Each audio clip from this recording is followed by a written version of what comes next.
Gervais Katende, Natiblan. Gervais Katende. Gervais Katende. Oh, Gervais Katende.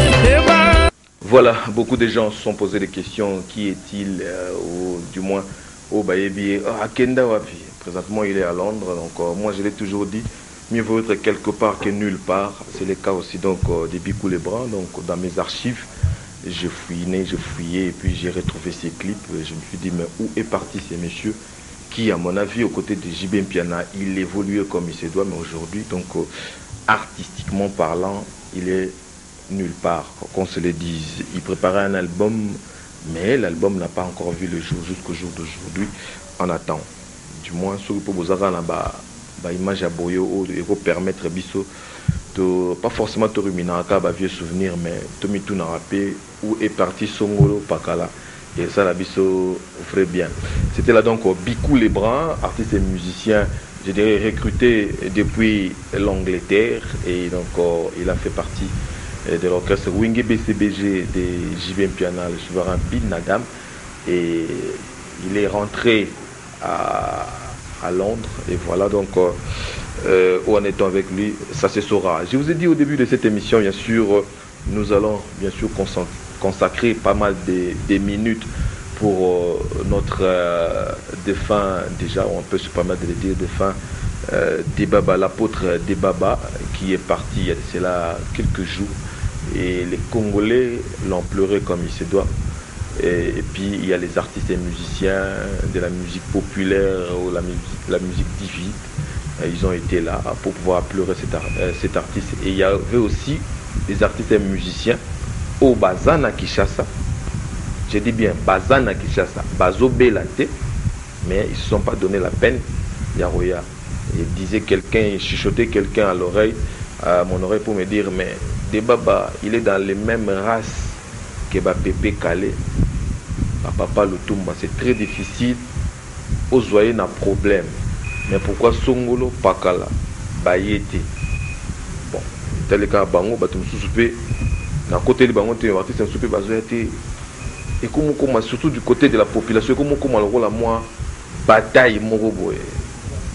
Batum Soupé, comment il y a, pourtant, soit, à mon niveau, ring, donc, mon niveau, podium, c'est mesuré, ça ne vaut pas la peine. Peut-être, l'artiste, c'est Moussoupe, qui m'a fait pour na bongo. Donc, surtout, sapeur.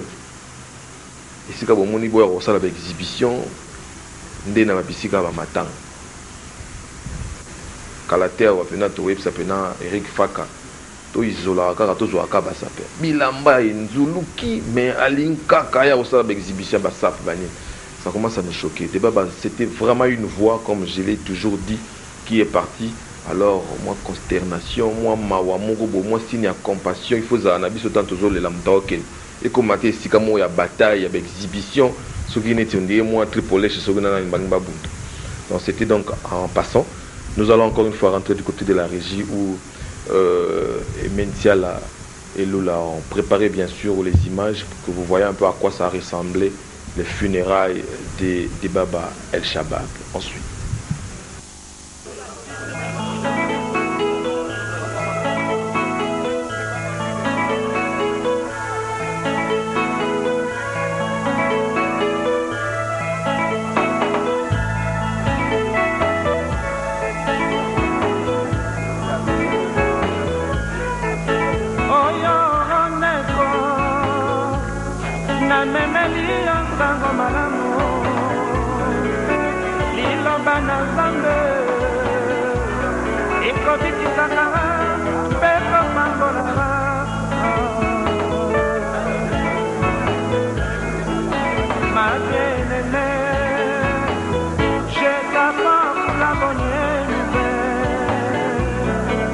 La parole de Dieu, la réponse pour le salut.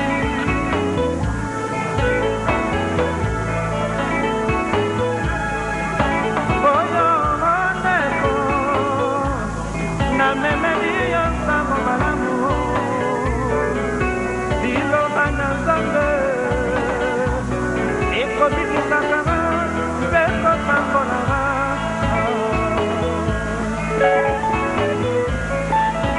Ma bien bien-aimé, je t'apporte la bonne nouvelle, la parole de Dieu, la réponse pour les saluts.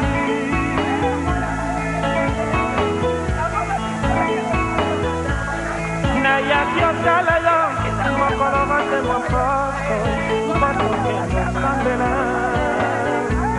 Natuni balobi yo mobimaki, okendeki kotumela, mboto tala pimasumu.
Excellences, Mesdames et Messieurs les ministres du gouvernement provincial, Monsieur le bourgmestre de la commune de Lingala, Mesdames, Mesdemoiselles, Messieurs à vos justes titres et chers collègues.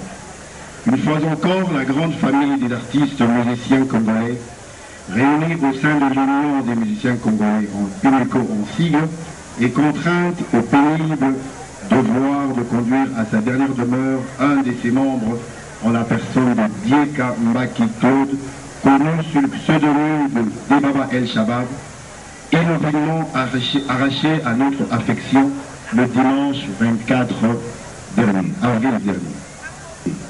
Une échéance incontournable et implacable sur le parcours de tout être humain, ce qui devrait en principe nous condamner à la résignation. Mais comment cette errance historique incontestable?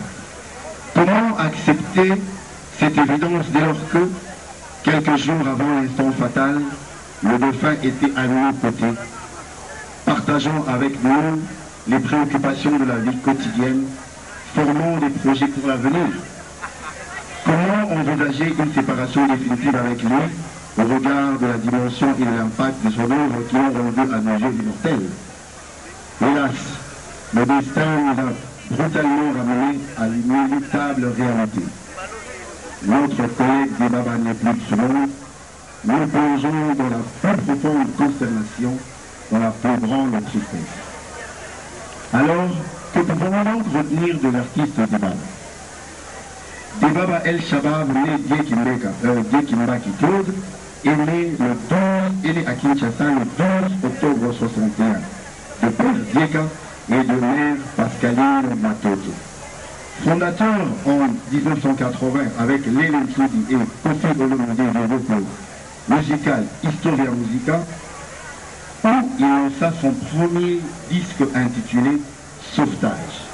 Debaba est allé dans Nassam. Quelque temps après, le chanteur deviendra apôtre et ses fidèles l'appelaient affectueusement Frère Israël. Debaba, la musique congolaise a perdu un grand artiste dont le talent et la carrière l'ont été à tout égard.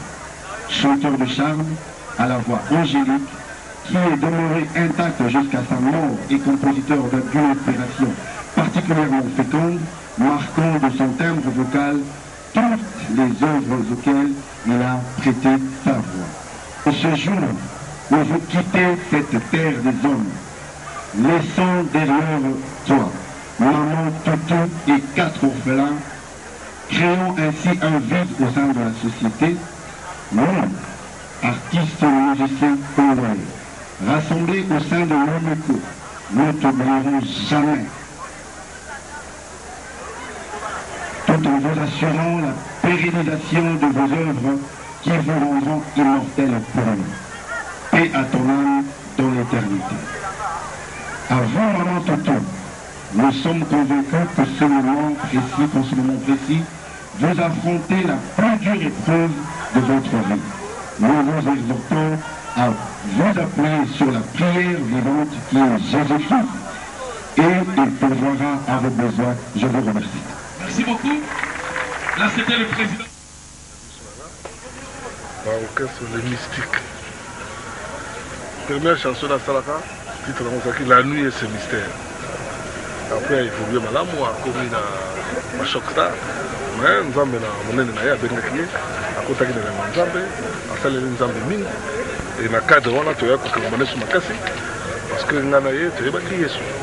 Absence na ye d'abord ça significatif dans le sens que a kufi moko la Pâques ya Pâques. Abandi souhait à biso ba bato mokili ezalaka ke pourquoi to salé Nzambe to kufa to mona ye. Il y a le kufi moko la Pasika et moko Nzambe kupaki asekwaki. C'est que ngala zala ko ndimate azali siko amoni Nzambe biso to salé Nzambe après mais c'est que na Jacob amoni siko na miso nenga ke. Et vous allez appeler souhait na ngai ke ngape na kuta na Nzambe moko Nzambe ko benga. Iba baza vieux na iba ekuta afana iba général de fort. Nzembo lo bantu mo ma tu kwa to aza moto yimba travailler ba ligne tu na yimba on est sala. Baza pena vie na ngai aza pena moto asali mi ko na mama. Donc izala mama tutu bana na etu ba ebi Je viens compatir parce qu'on a perdu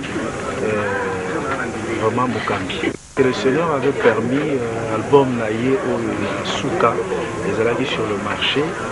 C'est pratiquement qui direction artistique.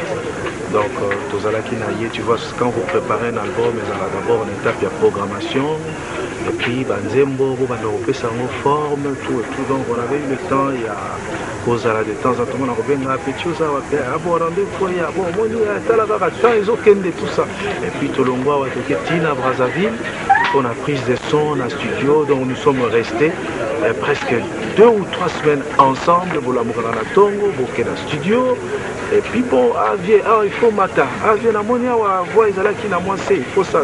Que na kelelo tango kobeta, le mort en Christ seront ressuscités d'abord, bon pas vivant, et va connaître. Nous croyons qu'il est parmi de ceux-là, parce que toujours bien il y a apôtre de Baba. Attends qu'on a qui chante, mais on l'appelle apôtre de Baba parce que Tiki église.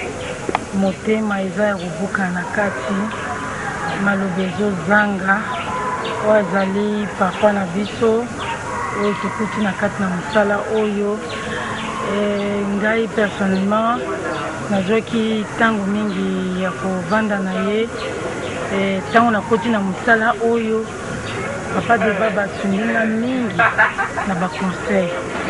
na baconseil tokobengana tozokutana tosaki mpe makamwa mingi ensemble.